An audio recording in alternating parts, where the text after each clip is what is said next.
Warga Jawa Barat rutin membayar pajak kendaraan bermotor setiap tahun dengan harapan jalan yang mereka lalui mulus dan aman. Namun, sebuah fakta yang mencuat dalam diskusi publik memantik tanda tanya besar. Pendapatan pajak kendaraan mencapai 8 triliun rupiah. Tetapi anggaran perbaikan jalan disebut tak sampai 1 triliun rupiah. Sorotan ini disampaikan langsung oleh Deddy Mulyadi saat berdialog dengan salah satu pejabat Pemprov Jabar. Dalam perbincangan yang lugas, ia mempertanyakan transparansi dan prioritas alokasi dana yang bersumber dari pajak kendaraan bermotor.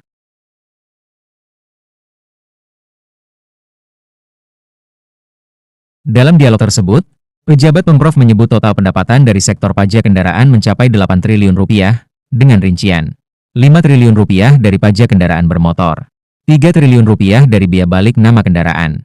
Namun ketika ditanya berapa anggaran yang dialokasikan untuk infrastruktur jalan, jawabannya mengejutkan, tidak sampai 1 triliun rupiah.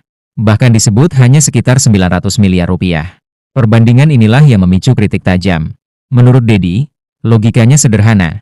Jika pemasukan berasal dari kendaraan yang menggunakan jalan, maka manfaat utamanya seharusnya kembali pada perbaikan dan pembangunan jalan. Setahun bisa tuntas, Deddy juga memaparkan hitung-hitungannya. Jika kebutuhan untuk membereskan jalan provinsi disebut hanya sekitar 4 triliun rupiah, maka dengan pendapatan 8 triliun rupiah, secara teori pembenahan jalan bisa dituntaskan dalam waktu singkat. Tidak perlu 5 tahun, setahun juga bisa selesai, tegasnya dalam diskusi tersebut.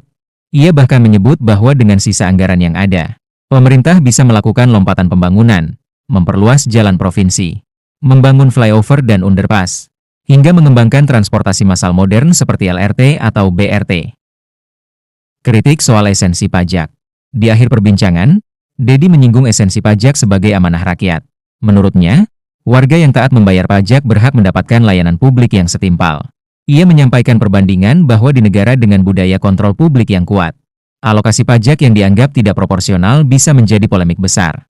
Pernyataan ini menjadi pengingat bahwa transparansi dan akuntabilitas pengelolaan anggaran daerah merupakan fondasi penting dalam membangun kepercayaan publik. Pajak bukan sekadar angka dalam laporan keuangan, melainkan instrumen untuk menghadirkan infrastruktur yang layak dan kesejahteraan bagi masyarakat.